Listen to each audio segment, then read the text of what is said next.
Chris, I was thinking about this morning. I'm having trouble believing we're both on the same page when it comes to Mike McCarthy and that this is not an upgrade for the Cowboys. No, and I was surprised to hear Teddy say that he thought it was a good thing. I mean, just looking at the last couple of years, the Dallas Cowboys have the highest winning percentage of any team when holding a lead at any point in a game. Mm-hmm. That's more wins than the Chiefs, more wins than the Bengals, more wins than the Bills. They do. When they have a lead at any point in the game, they usually win those games. So to hear Mike McCarthy fire Kellen Moore, well, not fire, but allow his contract to expire, which is a de facto firing in the NFL, and cite the reason being that he wants his defense to be rested and he wants a coordinator, a play caller that understands the value of running the football.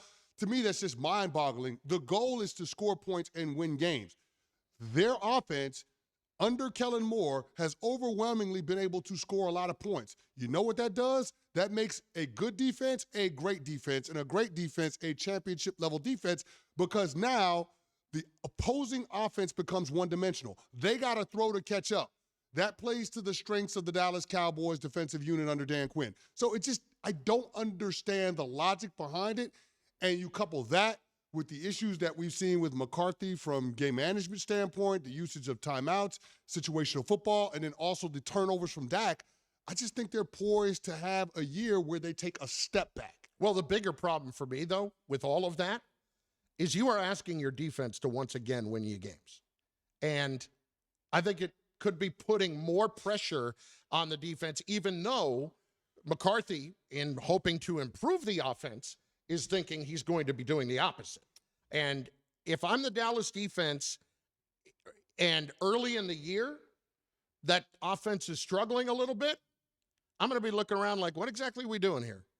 You know, how quickly as a player, as a defensive player in particular, and memory does not serve if you were ever in this particular situation in the NFL, but how quickly through a few games, if you're a team with good expectations, can that little bit of a divide maybe start to rear its head, especially when it's the head coach, not toward the players. Oh, yeah, listen, it happened in 2013 when I was with the Baltimore Ravens. Now, remember, the Ravens had just won Super Bowl 47. They paid Joe Flacco a whole lot of money. Yeah. And they were forced to move on from some key guys. Remember, there was no more Anquan Bolden with the Baltimore Ravens as a result of that.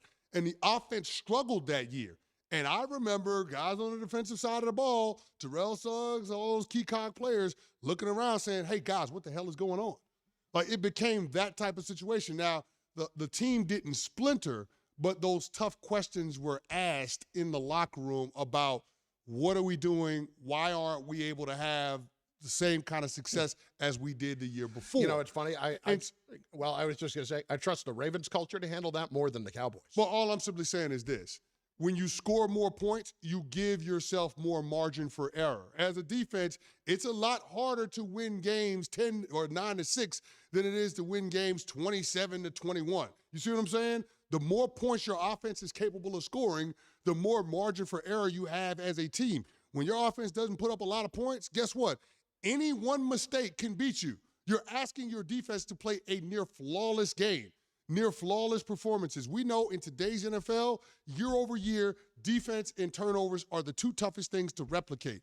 They're putting a lot more pressure on their defense by going this route with the offensive philosophy that Mike McCarthy is suggesting.